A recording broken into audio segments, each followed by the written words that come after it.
Hi, it's Josh, your Goth Fragrance Bestie, and it has only been like a month since I filmed a video, but it feels like it's been an eternity. So I got a new role in my day job, and we'll talk a little bit about that later. The world got turned upside down, and if you notice, I auctioned off about half of my collection to raise funds for Trans Lifeline and WRRAP. And that was over on TikTok. So if you have a TikTok and you don't follow me, you should check that out.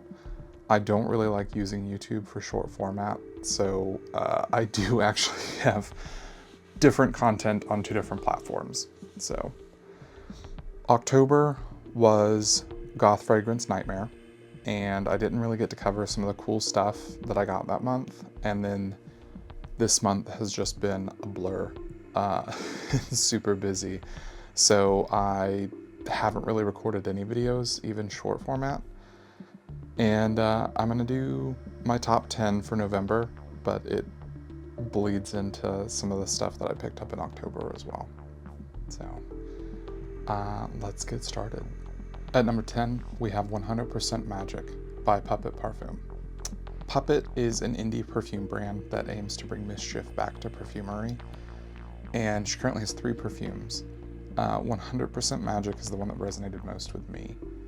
It makes me think of like a big circus tent with the faded red and white canvas stripes illuminated by tungsten bulbs. It's the smell of warm bodies laughing. It's the sticky remnants of sponge sugar and the crunch of woody straw underfoot. It's very sheer and light as a scent, but it says so much with so little. It's definitely on my list to upsize because I wore the entire sample. At number 9, we have Carine by Carine Roitfeld. I was thrilled to be invited to the Indie House launch of the 7 Lovers collection by Carine Roitfeld after my interview with the owner of Indie House, Carrie. You can check that out here. Carine Roitfeld is the former editor-in-chief of Vogue Paris, and the 7 Lovers collection is an ode to 7 of the cities she loves. Carine is the self-titled capstone for that collection. It is super French in its composition. It's really sharp green patchouli, but fades into this softer magnolia and jasmine white floral. It's beautiful, easy to wear, powerful, and relaxed. The bottle also really showcases what it takes to be a luxury perfume for me. It's this heavy glass bottle and all metal hardware, really beautiful to hold and use, and a beautiful fragrance. At number 8, we have Maid Marian by Cirrus Perfume. Cirrus is another indie brand out of Texas, and I really enjoyed exploring some of her perfumes. Maid Marian is one of the more unique perfumes in her collection and in mine. It opens with the filthiest, most animalic civeted rose, like a punch in the nose. It's so aggressive and so delightfully dirty, but as abrasive and dank as that opens, you find yourself smelling honeycomb and cedar and hay, with that pungentness fading. The description says it smells like a Ren Fair, and that's not wrong. While very strong in the opening, the long tail of this wear is really lovely and effortless.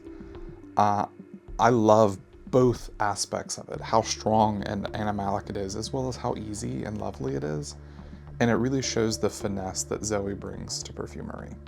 Number 7, we have Marginalia by Closet Perfumes. Brand new indie perfume brand out of Nashville. JK has 2 perfumes currently, and the ethos of Closet is, who do you want to be today? And Marginalia answers that with the concept of like a book collector, a librarian, or a dealer of fine antique tomes. Like one of my other favorite perfumes this year, Warm Bulb, this perfume captures like warm dust and ink stamped pages with graphic nostalgia. And there are some facets of sweet and spice, but overall the perfume is wrapped in this like suede-y naga hide. It is sitting down in a plush, soft, well-worn leather chair with an old book under warm light.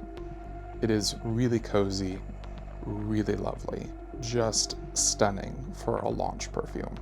Check them out. At number 6, we have Ambilux by Marlou. A real pet peeve of mine in perfumery is when brands call something like filthy or dirty or sexy or any exaggerated term and then they don't deliver. I'm looking at you, Born to Stand Out. If something is meant to smell filthy, I want it to be filthy. And Ambilux is described as summer sweat, deer musk reimagined, salt, chalk, and intimate scents. This is the kind of dirty, sweaty, sexy musk that I love. It's not for those of weak constitution, but it doesn't radiate like bad BO. It is the friction of two clammy, warm bodies rutting. It is a celebration of body without the crutch of like white florals. I definitely need to smell the rest of Marlou's collection. I adore Ambilux. At number 5, we have 3.17 by Amyi. This is a Brazil-based niche perfume brand that I picked up while I was in Sao Paulo. I have longed to find a niche brand that carries something similar to Le Labo's signature dirty DNA without the price point or the cosmetic giant owning them. This is a celebration of a few simple elements that work to create what I've really been searching for, that balance of clean and dirty.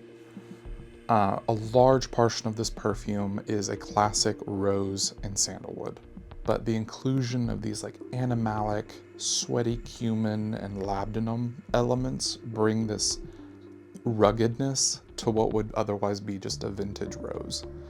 I enjoyed a great deal. The marketing of sexual sweat as a note may be a little off the mark for me, but not as egregious as other offenders like I mentioned in the previous entry. At number 4, we have Mycelium by Treading Water. I love a mushroom perfume. I have many of them and I always want more. This might be the best mushroom perfume so far.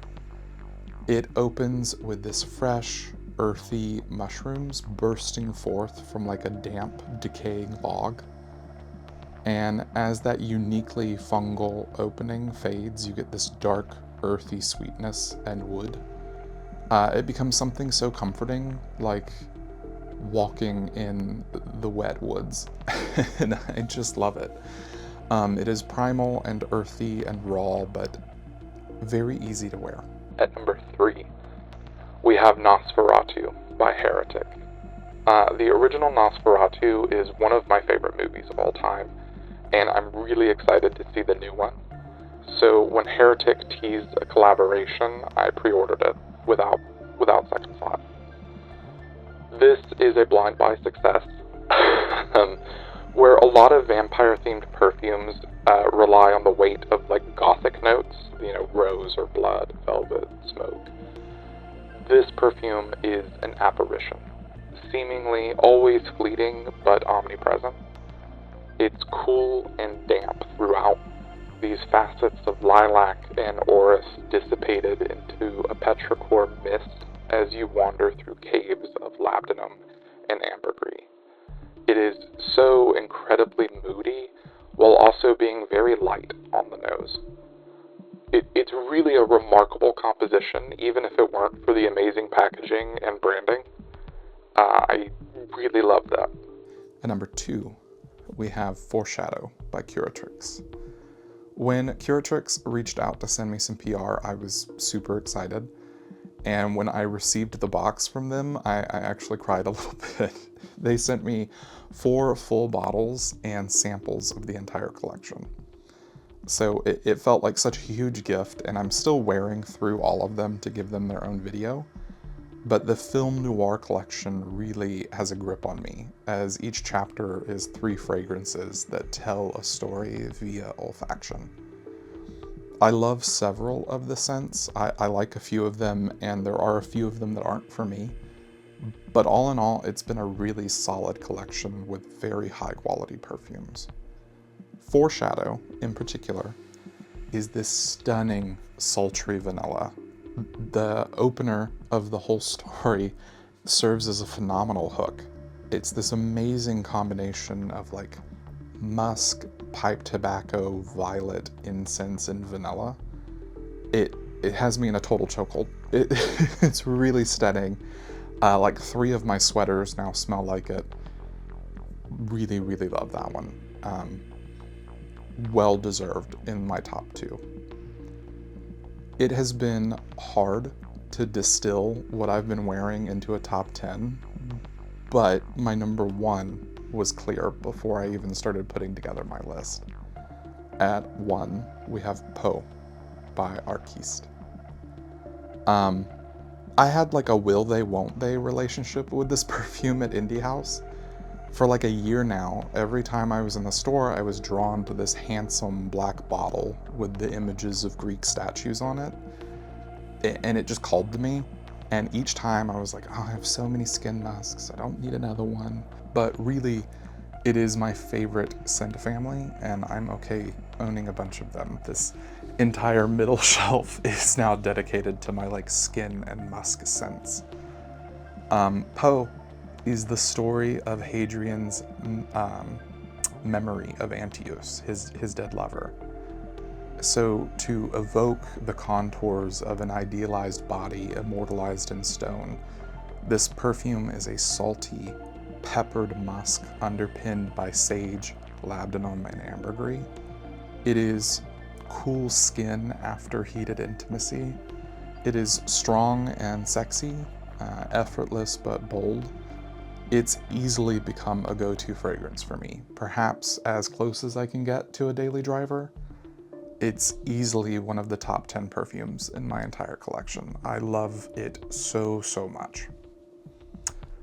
And yeah, that's what I've been wearing and loving in November and a little bit of October.